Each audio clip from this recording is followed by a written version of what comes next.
ચલો હવે આપણે છેલ્લે ગઝલ પૂરી થઈ આપણે, બરોબર? સરસ મજાની વાત. ક્ષય નથી તો આપણે એમ કહેવાનું ક્ષયની જરૂર પણ નથી. ઈશ્વર છે આપણે માની લઈએ છીએ, અથવા તો માનવું પડે. સમજાય છે ને? જે શ્રદ્ધાળુઓ છે એને તો ઈશ્વર છે જ તે. દેખાતા નથી. ભગવાન પણ ગજબ છે. આખા જગતનું નિર્માણ કરીને આપણને ક્યાંય દેખાતા નથી. હે? અને આપણે એને મંદિરમાં શોધીએ છીએ, મસ્જિદમાં શોધીએ છીએ. હકીકતમાં શ્વાસે શ્વાસે છે. હવે રેફરન્સ બુક પાઠ નંબર 24, જેના લેખક છે ઇજ્જત કુમાર ત્રિવેદી, જેમનો જન્મ 5/4/1935 અને અવસાન 26/6/2012. બરોબર? હાસ્ય લેખક, લઘુ કથાકાર ઇજ્જત કુમાર રેવાશંકર ત્રિવેદીનો જન્મ લીલિયા, એટલે અમરેલીનો છે આ, બરોબર? લીલિયા મોટા, એમાં પાસે બે લીલિયા હશે, એમાં મોટા લીલિયામાં એમનો જન્મ થયો હતો. 1955માં મહુવાથી મેટ્રિક, 1967માં ઇતિહાસ વિષય સાથે MA થયા. બાદ 1970 થી શામળદાસ આર્ટ્સ કોલેજ ભાવનગરમાં પ્રાધ્યાપક તરીકે સેવા આપી હતી. મોનાલિસા અને હળવે હાથે એ બે હાસ્ય લેખોનો સંગ્રહ છે. કાસમ માસ્તરનું વસિયતનામું ગુજરાતી સાહિત્યનો પહેલો લઘુ કથા સંગ્રહ છે. વસિયતનામું એટલે માણસ મરવાનો હોય કે મારી મિલકત છે આ દીકરાના નામે કરવાની છે, એવી રીતે, બરોબર? તો કે ગુજરાતી સાહિત્યનો પહેલો લઘુ કથા સંગ્રહ છે. કાંટા, ગુલાબ અને બાવળના. જે કાંટા બે પ્રકારના હોય, બાવળના હોય છે ને ગુલાબ, એટલે ઘણા પ્રકારના હોય છે, પણ અહીંયા શું કહે છે? કાંટા, ગુલાબ અને બાવળના.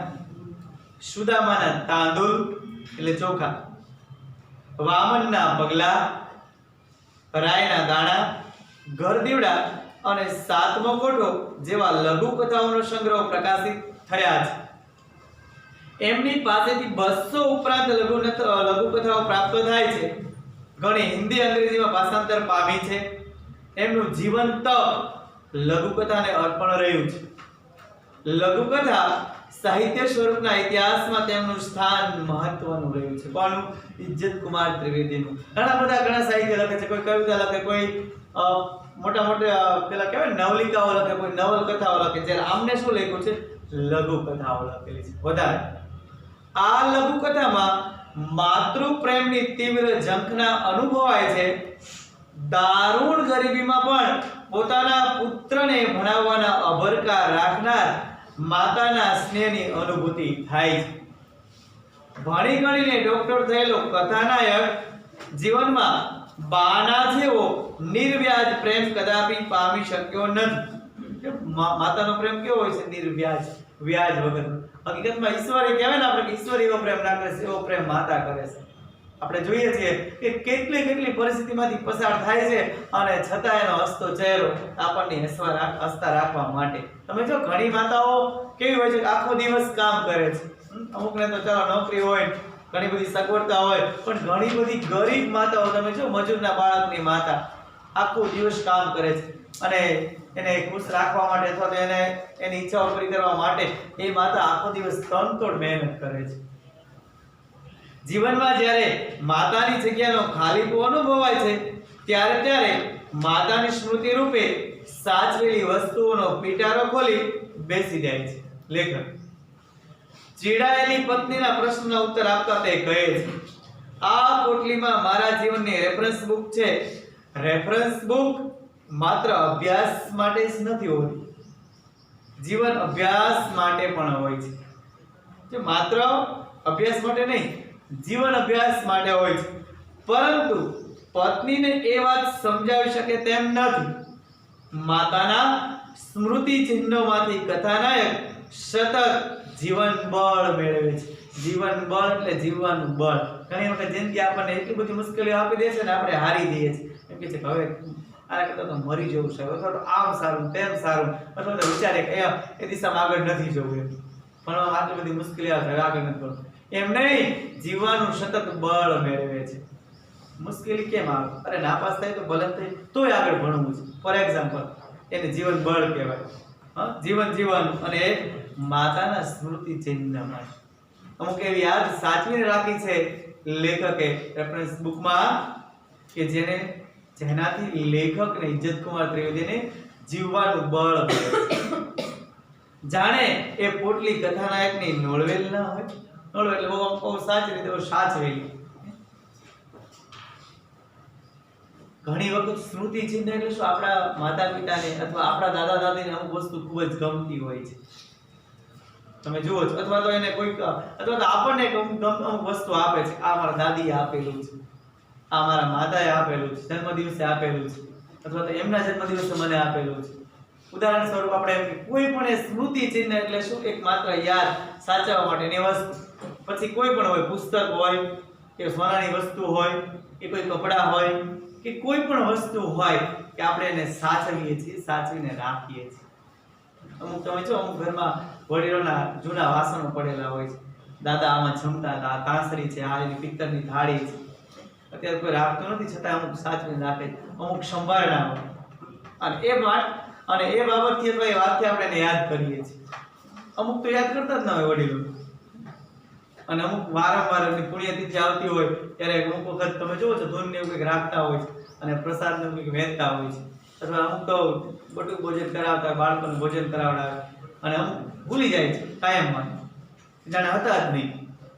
અને અમુક લોકો એને યાદ કરીને રડતા પણ હોય છે. પછી એ ભલે કદાચ એના યાદ કરીને કદાચ હર્ષના પણ આંસુ હોય ઘણી વખત કે માતા પિતા ચાલો કે દાદા દાદી છે કાંઈ દુઃખી થઈને નથી ગયા, હા, આપણને ઘણું બધું આપીને ગયા છે, આપણા માટે ઘણું બધું છોડીને ગયા છે, મૂકીને ગયા છે. એટલે સ્મૃતિ ચિહ્નો એ લેખક રાખે છે. આજે પણ મને બાપુજી કરતા બા બહુ યાદ આવે છે. લેખક પોતે પોતાની વાત કરે છે. આપણા જીવનમાં ખરેખર બંનેનું ખૂબ જ મહત્વ છે. આપણે જોઈએ છીએ કે મમ્મી પણ ઘરકામ કરીને આખો દિવસ કામ કરે છે, જ્યારે પિતા પણ આખો દિવસ કોઈ પણ આપણા માટે બધું કામ કરે છે.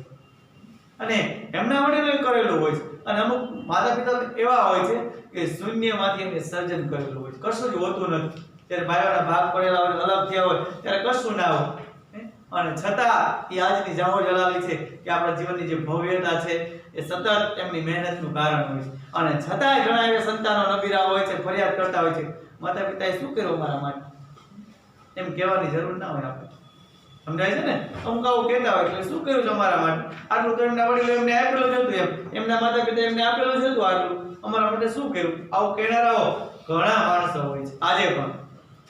અહીંયા આજે પણ મને બા શું કહે છે, બાપુજી કરતા બા બહુ યાદ આવે છે. બાપુજી તો હું સાવ નાનો હતો ત્યારે ગુજરી ગયેલા. અને પછી તમને ખબર છે લેખક નાના હતા અને એના પિતા ગુજરી ગયા. હવે તમને ખબર છે કે એના ઉપર, એ કુટુંબ ઉપર, એ માતા ઉપર, એ દીકરા ઉપર કેટલી જવાબદારી આવી પડે. હું 15 વર્ષનો થયો ત્યાં સુધી તો બા હતા. કુટુંબમાં હું અને એક બહેન, એમ અમે બે જ ભાંદરડા હતા. ભાંદરડા એટલે ભાઈ બહેન, બે ભાઈ બહેન. અને પિતા તો નાની ઉંમરમાં મૃત્યુ પામ્યા હતા અને 15 વર્ષ થયા ત્યાં સુધી બા હતા. બાની ઈચ્છા એવી હતી કે હું ખૂબ ભણીને મોટો માણસ થાવ. અને બધાને આવી ઈચ્છા હોય છે માતા પિતાની કે મારો દીકરો કે દીકરી, અત્યારે તમે જોવો છો નોકરીનો ક્રેઝ છે. એક વખત ગવર્નમેન્ટ નોકરી મળી જાય એટલે આખી જિંદગી કઈ બહુ તકલીફ પડતી નથી આર્થિક, સમજાય છે ને. એટલે માતા પિતાને ઈચ્છા હોય છે કે મારો દીકરો સારામાં સારો કે છે કોઈ મોટા હોદ્દા ઉપર કે કોઈ પછી ભલે કોમર્સ હોય તો કે બિઝનેસમાં બની જાય, બિઝનેસમેન બની જાય, અથવા મોટો સીએ બની જાય. ટૂંકમાં એક માતા પિતાની એવી દરેકની ઈચ્છા હોય છે કે મારો દીકરો કે દીકરી સારા પદ ઉપર આવી જાય, જેથી કરીને એને જીવનમાં તો મુશ્કેલીઓ ઓછી પડે. બાકી મુશ્કેલીઓ તો જીવન કેવું છે, મુશ્કેલીઓનું મેદાન છે. અને અમુક મુશ્કેલીઓ આપણે ઊભી કરેલી હોય છે. અત્યારે આપણે કેટલી મોંઘવારી છે. હકીકતમાં મોંઘવારી બહુ નથી, આપણા જીવવાની રીત મોંઘી છે. પહેલા આપણા વડીલો ઓછામાં ઓછા કપડાં ચલવી લેતા, અને અત્યારે આપણે જોઈએ છીએ કેટલી બધી વસ્તુઓ, અને આપણે પાછા બીજાને ગવર્નમેન્ટ આમ નથી કરતી આમ. હકીકતમાં જિંદગી સસ્તી છે, આપણા જીવવાની રીત મોંઘી છે.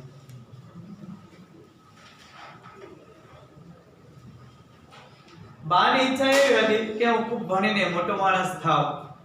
બાપુજીના અવસાન પછી બા બિચારી પારકા દળના દળીને, કોઈના કપડાં ધોઈને કે પારકા વાસણ ઉટકીને પણ એમને ભાઈ બહેનને ભણાવતી, અમને ભાઈ બહેનને ભણાવતી. તમે જુઓ છો આજે પણ ઘણી માતાઓ આ જ પોઝિશનમાં છે. ઘણી બધી માતાઓ તમે જુઓ છો કામ કરવા માટે આવે છે. કોઈ બહુ નસીબદાર હોય, બહુ પૈસાનો સુખ સારો હોય તો અમુક બહેનોને કશું કામ કરવું પડતું નથી હોતું અને અમુક બહેનો આખો દિવસ ધસરડો કરતી હોય છે. એ પણ પોતાના કર્મને આધીન ટૂંકમાં કે જે કંઈ હોય તે, પણ વાસ્તવ દુનિયામાં પણ આજે આપણે ઘણી બધી આવી બહેનો જોઈએ છે. જો કપડાં ધોઈને કે પારકા વાસણ ઉટકીને પણ આપણે ભાઈ બહેનને ભણાવતી. સાંજના હું નિશાળેથી આવું એટલે સૌપ્રથમ બા મને એક પડી તાજું દૂધ પીવડાવી દે. નિશાળેથી જ્યારે પડી એટલે પેલું આપણે પેલું જૂના સમયમાં ટપોડી હોય કે ગમે તે હોય પેલું આવતું હતું, આપણે આવે છે પડી પેલું લઈને આવે છે માપ્યું હોય ત્યાં કેટલું પીવડાવી દે. અને તમને ખબર છે કે દૂધને સંપૂર્ણ આહાર કહેવામાં આવે છે. સમજાય છે ને? દૂધમાં ઘણા બધા પોષક તત્વો હોય છે અને સારામાં સારો છે આહાર છે. મનનું બળ વધારનારું છે દૂધ. દૂધ ઉપર ચંદ્રનું પ્રભુત્વ હોય. ચંદ્ર આપણા મનનું મુખ્ય કારણ છે. ચંદ્રની કળા વધે ત્યારે આપણું મન પણ ઘણું બધું પાવરફુલ બનતું હોય. અમાસ આવતી હોય તો મનનું બળ ઘટતું હોય છે. પૂનમ આવે ત્યારે તો આમ થાય ઓહો ઉત્સવ એવું લાગે બધા માઇન્ડમાં. અને અમાસ ગઈકાલે જ ગઈ છે એ ઘણી વખત ઉદાસી આવી જાય, કારણ કે ચંદ્રની અસર તો દરિયામાં કેટલી થાય તમને બધાને ખબર છે.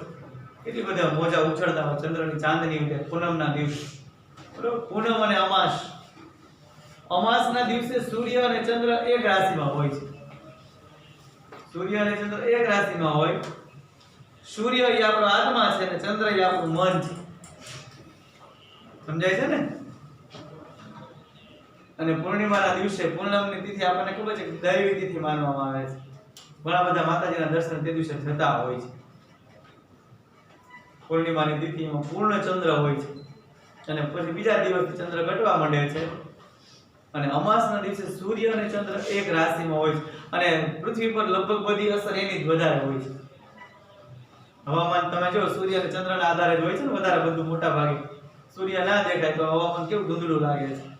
અને ચંદ્રના ઘણા બધા કિરણોથી વનસ્પતિ સૃષ્ટિનો વિકાસ થાય છે. ઝાકળને બધું આપણે જોઈએ છીએ. અહીં શું કહે છે? એ ફરી તાજું દૂધ પીવડાવી દેતી. નિશાળમાં હું આજે શું શું શીખ્યો તે પૂછતી અને પછી પારકા કામ કરવા ઉપડી જતી. જો રાત પડે ત્યારે શેઠિયાઓના ઘરેથી વધેલું ઘટેલું ઢાંકી ઘરે આવતી. એમાંથી પહેલા મને ખવડાવતી, પછી બહેનને અને છેલ્લે વધેલા ઘટેલામાંથી પણ વધેલું ઘટેલું પોતે ખાતી. એક તો શેઠિયાઓના ઘરે જે વધેલું હોય તો આપણે જોઈએ છે મોટા ભાગે આપણી સંસ્કૃતિમાં એવું છે અને ઘણાનો તો એવો નિયમ હોય કે વધેલું ઘટેલું કરી આપવાનું ફેંકી દો. અમુક લોકો આપતા હોય છે, ચાલો માગવા આવે છે તો હોય તો આપણે આપો. પછી ઘણા એમ કે આજે આપણે આપીને તો કાલ માગવા આવતા હોય. આપણે તો હોય તો આપવાનું છે. તમને બધાને ખબર છે અન્ન છે ને બ્રહ્મ છે. અન્ન બ્રહ્મ, અનાજ ને બ્રહ્મ સમાન, કારણ કે એના પર તો આપણા પ્રાણ ટકેલા છે. અનાજ ના ખાય તો આપણું પ્રાણ લાંબા સમય સુધી ટકતા નથી. એટલે અનાજને બ્રહ્મ માનવામાં આવે છે અને અન્નદાન ખૂબ મહાન છે. અન્નદાન કરતા એવું કહેવાય છે કે વિદ્યાદાન એનાથી વધારે મહાન છે. કારણ કે અન્નદાન તમારી એક ટાઈમની ભૂખ છે ને એ સંતોષ, જ્યારે વિદ્યાદાન તમારા જિંદગીના પ્રશ્નોનું સોલ્યુશન લાવી દે છે. જ્ઞાનમાં કેટલું બધું પાવર છે. આપણા જીવનના કેટલા વર્ષો જૂના પ્રશ્નો આપણે સમજણમાં આવી જાય ને તો તરત એનું સોલ્યુશન લાઈફ ટાઈમ થઈ જાય છે. સમજાય છે ને? એટલે અન્નદાન મહત્વનું છે, વસ્ત્રદાન મહત્વનું. એના કરતા વિદ્યાદાન તમે જુઓ એ જ્ઞાન વિદ્યામાં કેટલું બધું પાવર છે કે આપણા વર્ષોના પ્રશ્નો હોય ને તો એ સમજણથી આપણને એ પૂરા થઈ જાય, લાઈફ ટાઈમ એનું સોલ્યુશન આવી જાય છે. એટલે અહીં શું કહે છે કે પરિસ્થિતિ તમે જુઓ છો અને આજે પણ ઘણી બધી બહેનો આપણા સમાજમાં આવી પરિસ્થિતિમાં જીવે છે. એટલે અહીં લેખકના પોતાના પરિવારની શરૂઆતની હાલત કેવી છે? એટલે કે વધેલું ઘટેલું પેલા લેખકને ખવડાવે, પછી એના બહેનને, અને પછી જો એમાં કઈ વધે ઘટે તો એ પોતે ખાતી. લેખકના મમ્મી ક્ષમતા એમ કે છે. એ પરિસ્થિતિ આપણી કેવી પરિસ્થિતિમાં જન્મ થયો છે એના માટે આપણે જવાબદાર નથી, પણ એ પરિસ્થિતિ જો કદાચ ખરાબ હોય, ગરીબ હોય તો એને દૂર કરવા માટે આપણે સખત મહેનત કરવાની છે. કેવી પરિસ્થિતિમાં જન્મ થયો મહત્વ નથી, પણ એવી પરિસ્થિતિ આપણે રહેવા દેવાની નથી. જો ગરીબ હોય તો સમજાય છે ને? હોય એના કરતા સમૃદ્ધિ આપણે વધારવાની છે અને એ પણ પ્રામાણિક રસ્તે. બહુ અઘરું કામ છે, કારણ કે ભ્રષ્ટાચાર કરીને, દગો કરીને, છેતરીને તો ઘણા લોકો પૈસાદાર થઈ જાય છે. પણ એની કાંઈ વેલ્યુ નથી. મહત્વ એનું જ છે કે તમે પ્રામાણિકતાથી કોઈનું પણ દિલ દુભાવ્યા વગર તમે સાચા રસ્તે, પ્રામાણિકતાના રસ્તે તમે જો મહેનત કરો છો, નોકરી તમને મળી જાય તો એ સારો રસ્તો છે ને, સમજાય છે ને? એમાં ક્યાં આપણે કોઈ પણ બાકી તમે વ્યાજ વટાવવામાં પણ 5% લે છે, લોકો 10% લે છે અને એના પરિણામે એ પરિવાર દુખી થઈ જાય છે, બિચારો પૈસા ભરી અને એની હાઈ લાગે છે. તો આપણે વેર વ્યસન વૈભવને વ્યાજ વાલા થઈ કરશે તારા જ. ઓલો પરિવાર આર્થિક બરબાદ થાય અને આ એની બદદુઆથી બરબાદ થાય છે. એટલે આપણી સંસ્કૃતિમાં આ બધું હરામ માનવામાં આવે છે. ઘણા લોકો એવા હોય છે કે એના પરિવારના કામ ધંધો ના કરતા હોય, કોઈ જરૂર એ લાખ રૂપિયા આપ્યા હોય પછી ઘરે પઠાણે ઉઘરાણી કરે. અને આજે તમે જોવો છો વ્યાજના વિષ ચક્રમાં કેટલાય પરિવારના મોભી હોમાઈ જાય છે અને એની બધું આ પરિવારને લાગે છે. કારણ કે આ નોર્મલ વ્યાજ બિઝનેસ માટે આપ્યા હોય તો વાત અલગ છે. નોર્મલ વ્યાજ બેંકના તમે જોવો છો બેંકનું વ્યાજ નોર્મલ હોય છે, પણ આ બધું આપણી સંસ્કૃતિમાં અસર કરે છે. કમસે કમ આપણે કોઈની દુઆ ના લઈ શકીએ તો કાઈ નહીં, બદદુઆ શા માટે આપણે લેવી જોઈએ? એટલે અહીંયા તો શું કહે છે કે કેવી પરિસ્થિતિમાં જીવે છે.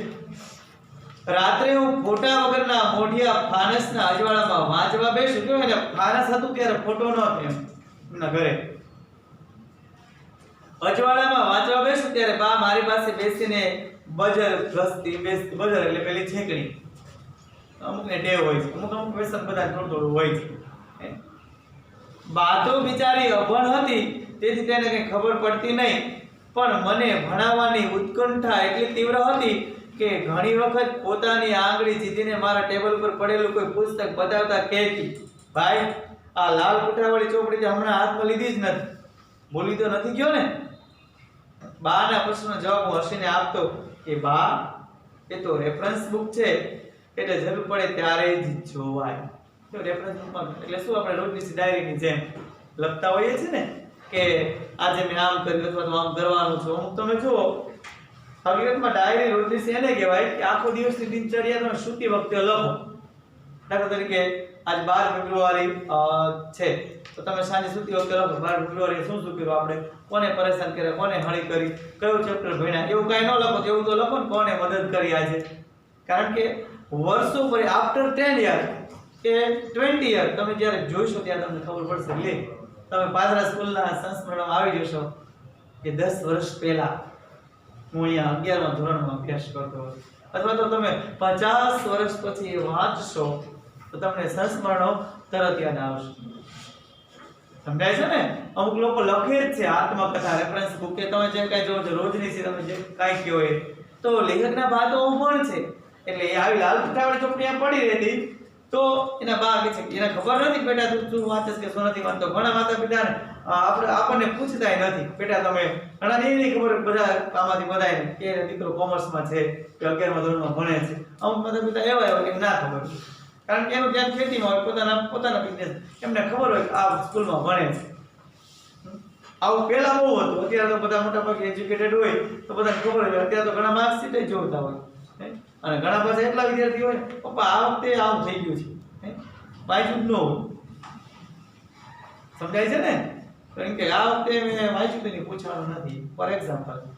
પણ હકીકતમાં આ તમે જો એ અભણ માતા છે તો એમ કહેતા કે લાલ પુઠાવાળી ચોપડી હમણાં હાથમાં લીધી જ નથી, ભૂલી તો નથી ગયો ને? બાના પ્રશ્નનો જવાબ હું હસીને આપતો કે બા એ તો રેફરન્સ બુક છે એટલે જરૂર પડે ત્યારે જ જોવાય.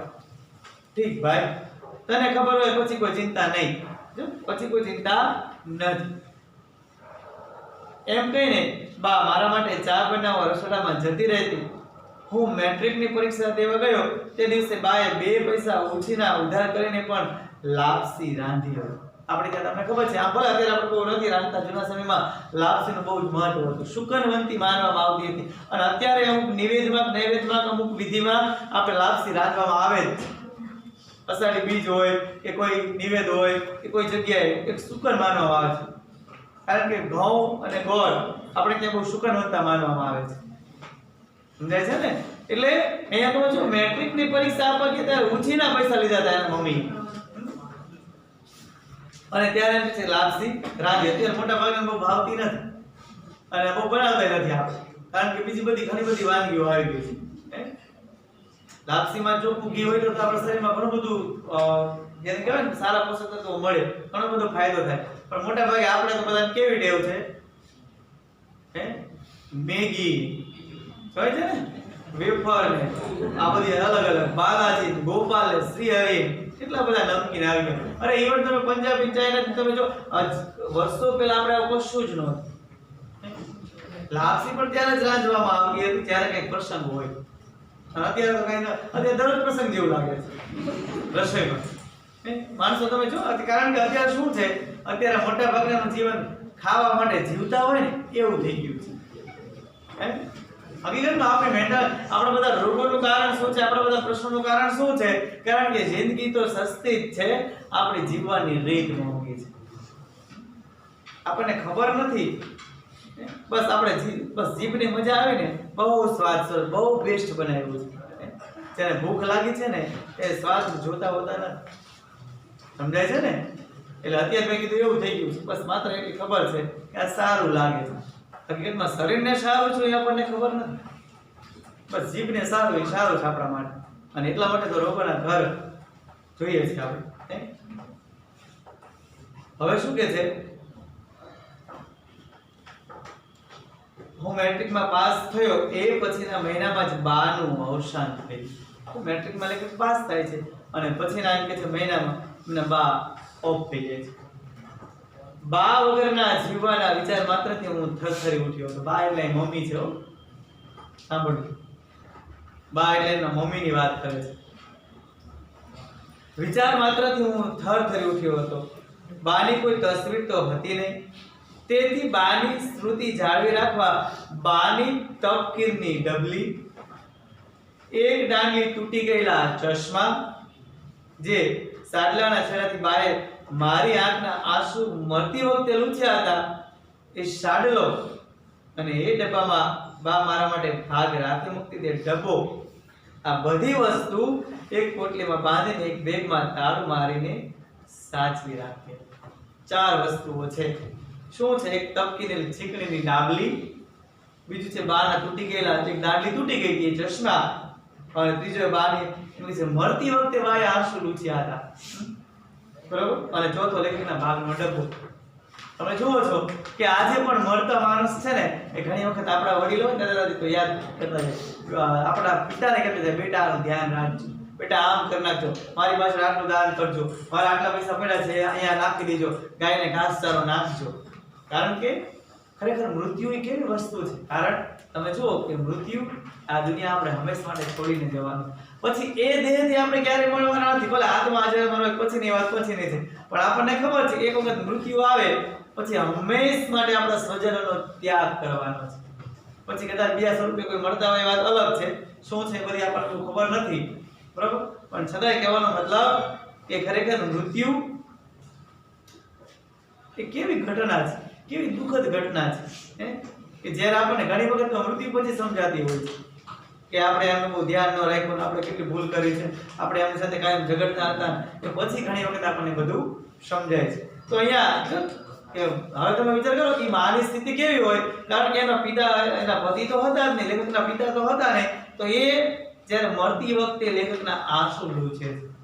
થાય ને, સ્વાભાવિક છે કે માતાને મન બાળક શું હોય, માતા કદાચ 100 વર્ષના હોય અને એનો બાળક ભલે 80 વર્ષનો હોય, છતાંય તમે જુઓ છો કે એને મન તો એ બાળક જ હોય છે. સમજાય છે ને? એટલે અહીં શું કહે છે કે આ 4 વસ્તુ છે એ એક પોટલીમાં બાંધીને બેગમાં તાળું મારીને સાચવી રાખીએ. પછી તો વાના આશીર્વાદથી હું ખૂબ ભણીને ડોક્ટર થયો. જો સૌથી મહત્વની વસ્તુ હોય ને તો આશીર્વાદ હોય છે, કે જે કામ કદાચ આપણી મહેનતથી ન થાય ને એ કામ આશીર્વાદથી થઈ જતા હોય છે.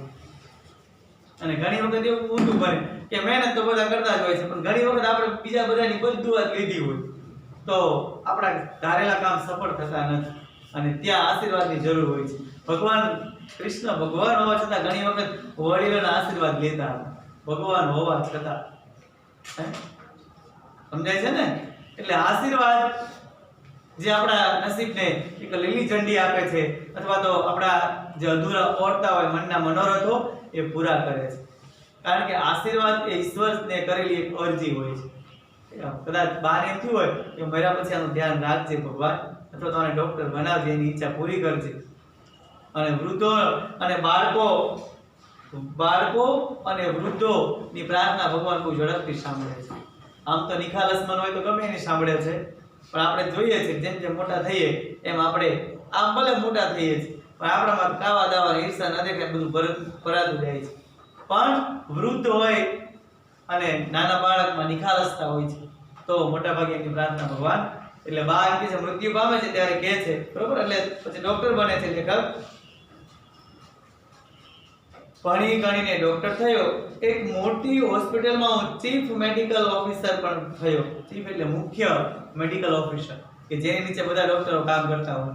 સમજો, મોટા મેડિકલ ઓફિસર છે. પણ બાના જેવો નિર્વાજ પ્રેમ હું કદાપી પામી શક્યો નહીં. મારી પત્ની પણ એક ડોક્ટર છે. લેખક શું કહે છે? જેણે અમારા બધા છોકરાઓને અંગ્રેજી માધ્યમમાં જ મોટા કર્યા છે. માની જેવો નિર્વાજ પ્રેમ માણવાનો કે જોવાનો પણ મને કદી અવસર મળ્યો નથી. તેથી દોમદોમ સાહેબીમાં પણ કદી કદી બેચેન બની જાઉં છું. ત્યારે છાણમાનો પેલી બેગ ખોલીને બાની સ્મૃતિની પેલી પોટલી ખોલીને બેસું છું. મારી પત્ની ચીડાઈને પૂછે, બેગમાં એવું તે શું લખ્યું છે કે આમ ગાંડાની જેમ વારી ઘડીએ બેસી રહ્યો છો? એને ના ખબર હોય, પણ પેલા દીકરાને તો ખબર હોય ને કે આપણી પરિસ્થિતિ કેવી હતી. અને આજે દોમદોમ સાહેબી એટલે આપણે ક્યાં પહોંચ્યા છીએ, પતિ પત્ની ડોક્ટર બની ગયા છે બંને. અને તમને ખબર છે એક ડોક્ટર હોય તો કેટલા પૈસા અત્યારે લોકો લેતા હોય છે, સમજાય છે ને? આ તો બંને ડોક્ટર છે. તો પેલી પરિસ્થિતિ ક્યાં કે જે માતા છે ઘરકામ કરવા જતી બીજાના દહીંના દળવા માટે, બરોબર, અલગ અલગ. તો અહીંથી ક્યાં તો કે એ ક્યારે જોબ બેસી જાય છે ત્યારે ચલો હોમવર્કમાં આગળ વાંચીને આવજો બધા.